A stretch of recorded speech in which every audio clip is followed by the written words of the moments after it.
Oi, gente. É importante compartilhar esse vídeo porque a imagem de Paulo Guedes foi uma construção da mídia e da extrema-direita e de parte da direita como se ele soubesse do que ele está falando.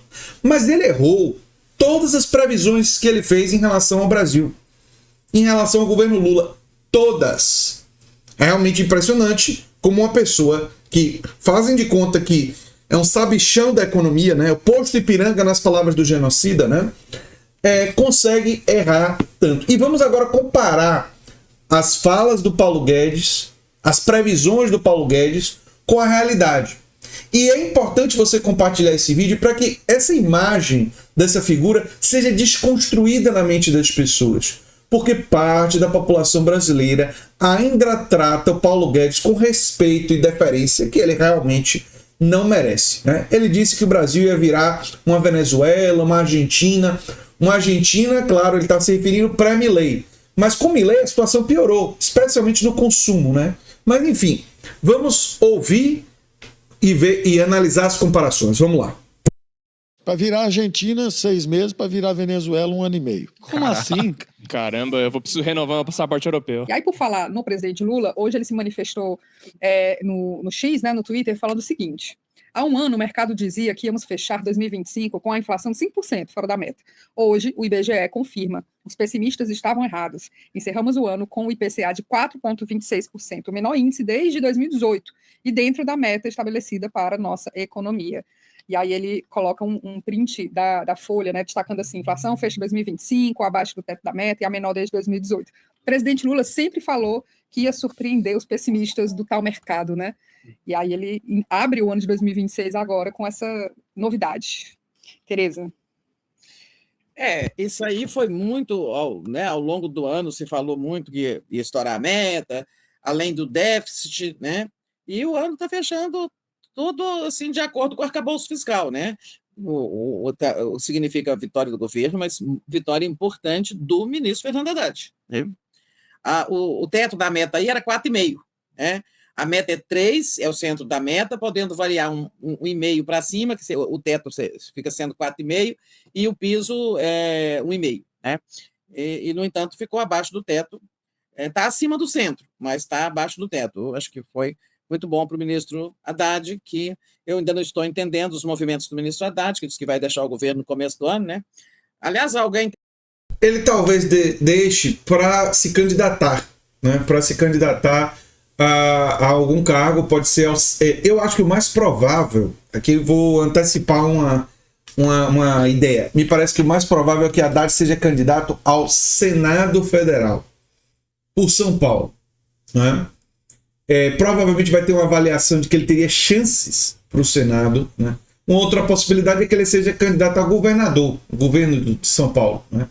Mas eu vejo uma chance boa também dele ser candidato ao Senado, para tentar buscar, que esse vai ser um objetivo do PT, ter mais senadores alinhados ao governo, imaginando que Lula vença, né, que isso é fundamental, a disputa presidencial. Agora, é muito interessante perceber que o Paulo Guedes, ele estava sugerindo, quando ele disse que o Brasil ia virar Argentina em 6 meses, e ia virar 1 ano e meio a Venezuela, ele estava sugerindo que a inflação ia explodir. Só para vocês entenderem, a Argentina tem uma inflação enorme. Ainda hoje, mesmo no governo Milei, tendo deprimido tanto o consumo, a inflação é altíssima na Argentina. Então essa era a previsão dele. Pois bem, a inflação diminuiu, não explodiu. Aconteceu literalmente o contrário do que o Paulo Guedes disse que ia acontecer. O contrário. E em relação à Venezuela, aqui eu quero comentar. Um dos problemas centrais da Venezuela é a falta de diversidade produtiva. A Venezuela basicamente produz petróleo e tem minérios lá. Pouco, né? Não tem muita diversidade industrial produtiva, seja em commodities, seja em qualquer outro tipo de produção. O Brasil, nesses 4 anos, não se reindustrializou. Seria um exagero dizer isso. Mas teve investimento em industrialização que pelo menos está retomando o caminho de uma certa industrialização, se diferenciando da Venezuela. E uma outra coisa, o Brasil abriu mercados para seus produtos, diversificando os seus compradores, sem depender tanto dos Estados Unidos, sem depender tanto de um único país. O Brasil hoje, o tarifaço mostrou isso, não depende tanto dos Estados Unidos. Se tornou o principal exportador de soja para a China. O Brasil ampliou a participação dele com a China. Então, todas as previsões do Paulo Guedes estão erradas. Ele errou muito, não errou por pouco, não, errou muito. Mas vamos lá. E aquele tipo de previsão era o que eu chamaria de terrorismo econômico eleitoral, usando da suposta imagem de que sabe do que está falando para tentar influenciar no processo da eleição. Teve alguma novidade sobre o Ministério da Justiça? Ainda não. Não, tem a história do bolão, né? Um bolão aí de possíveis ministros, né, que podem pegar essa pasta. E por acaso são todos ministros nordestinos, Tereza. Assim, eu achei muito Camilo curioso. Santana. O Camilo é o mais forte. Costa, o Wellington Dias, exatamente. Bom, vamos aguardar. Agora, essa questão da inflação, eu até estava querendo trazer hoje aqui no Boa Noite o Guido Mantega, né, porque ele batia na tecla, lembra, Tereza, da questão do dólar, né, que o dólar tinha que cair, né, que era importante que o dólar caísse, que se o dólar caísse, a inflação ia cair junto. Lembra disso que ele falava? Ele falou muitas vezes isso. Repetiu várias vezes, a taxa de juros está alta, mas o que nos importa é olhar o valor do dólar. E o dólar realmente caiu e a inflação caiu junto, né?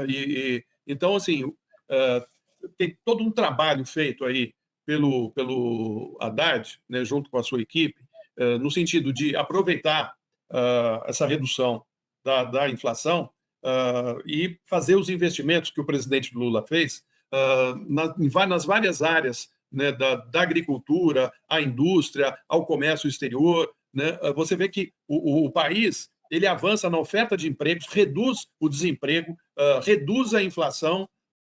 Perceba que o Florestan basicamente confirmou o que eu falei, né?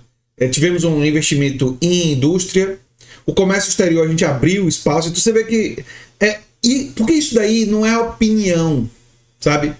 Opinião é uma coisa, fatos são outra coisa, sabe? O que o Paulo Guedes mostrou ali era opinião com intoxicação ideológica, sabe? Gente que não gosta da esquerda, né, e da centro-esquerda dá aquele tipo de opinião, sem embasamento, inclusive porque os governos anteriores do Lula mostravam que aquela opinião não tinha muito como prosperar. Mas ela é feita assim para tentar influenciar o resultado eleitoral. E o chamado mercado, que aí estamos falando de agentes econômicos liberais e as grandes corporações empresariais, e esse pessoal que tem esse interesse, né, eles têm um interesse nas riquezas do país. Quando eles defendem privatizações, quando eles defendem, sabe, reduzir o déficit, é porque eles querem remuneração para investimentos financeiros alta, eles adoram isso, né? E querem isenções e subsídios para eles, para o setor privado, e se apoderar das riquezas do país, e querem pagar menos impostos. Eles querem um Estado que seja um Estado a serviço deles.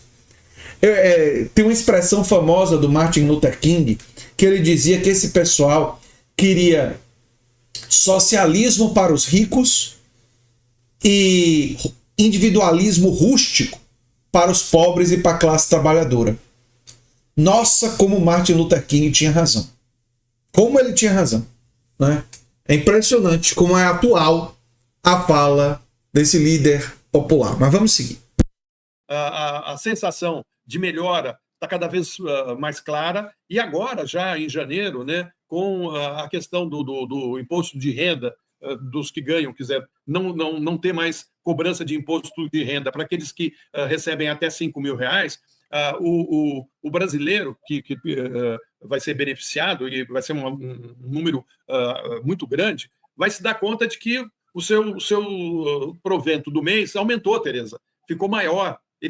Não é só isso. Mesmo quem ganha mais do que 5 mil, quem ganha entre 5 mil e 7 mil, vai ter diminuição. E quem ganha mais de 7 mil vai se beneficiar do desconto da faixa mais baixa também. Então, assim, a classe média, essa é uma isenção que vai beneficiar os trabalhadores e que vai beneficiar a classe média. E só quem vai pagar um pouquinho a mais é quem ganha mais de 50 mil reais por mês. Que, vamos combinar, pode pagar um pouquinho a mais, pode inteirar até 10%, né? Que é o seguinte, se pagar menos de 10% por causa de investimentos no mercado financeiro, em dividendos e tal, vai pagar até 10%. Que é uma tributação, vocês veem como o Brasil é um país injusto, né? É uma tributação sobre os mais endinheirados do país, não são super ricos não, são os ricos, a classe média alta, né? Que é tímida. É uma tributação. O Brasil poderia ser muito mais progressivo. Mas beleza, já é um caminho na direção correta. Ele vai perceber isso. Eu recebia menos, estou recebendo mais, porque não tem um desconto, né? O desconto que é feito na fonte. Então, assim, eu acho que o presidente Lula tem muito que comemorar na área econômica. A questão é que qual vai ser o tema da eleição de 2026? É a eleição ou a questão da segurança? Por isso que a extrema-direita corre para esse tema da segurança, né? Apesar dos governadores dos grandes estados seria uma tragédia, né? A criminalidade aumentou absurdamente em São Paulo, né? A polícia é ineficiente aqui, né? O tema melhor para o governo, onde a gente vê uma possibilidade do presidente Lula se reeleger, é justamente na área do bem-estar do trabalhador e na área econômica. Eu acho que aí ele é imbatível, né, Tereza? E ele é reincidente, né? Porque ele tem feito isso pela terceira vez, no terceiro mandato. Pois é. Como é que o Paulo Guedes faz uma previsão dessa para o novo governo Lula, quando o histórico dele indicava que isso ia se repetir? Quer dizer... É verdade. Aquela sorte, né? Repetida. Agora, essa história de sorte, que eles estão sendo irônicos, né? Eles estão ali, claro, usando de ironia, né? Mas é isso aí, gente. É isso aí. Eu até acho que a gente tem que sim falar de segurança, porque temos que ter um plano para isso. E a PEC da segurança pública, o projeto de lei antifacção, não que o Derrite fez com o projeto de lei, não aquela deformação. O projeto de lei é original. Tem coisas boas e nós podemos, sem dúvida nenhuma, avançar no combate ao crime organizado, com fortalecimento da polícia e tal. Mas a agenda de acessibilidade é uma agenda fundamental para a vitória eleitoral. E além de falar das coisas boas que o governo fez, é fundamental projetar mais, ser mais ousado para o próximo governo. Ter uma projeção de acessibilidade ainda maior. Enfim, eu sou André Teixeira Jacobina e mais justiça tributária. Justiça tributária pode avançar e avançar muito, mas para isso não basta eleger o Lula de novo. Tem que eleger um Congresso com esse compromisso, porque com o Congresso que está aí, inimigo do povo, fica bem difícil, né? Eu não estou falando de todos, mas a maioria. Você sabe do que eu estou falando. Enfim, eu sou André Teixeira Jacobina, o canal é a Nova Máquina do Tempo. E se você gosta do que a gente faz, se inscreva, dê um like, compartilhe. Quem sabe vire membro ou apoiador. Quem sabe faz o nosso curso, ou nossos cursos, os links estão no comentário fixado. E o Pix do canal é andretj@terra.com.br. Se você gostou desse vídeo, provavelmente vai gostar do vídeo sugerido aqui no final. Tchau, tchau, gente.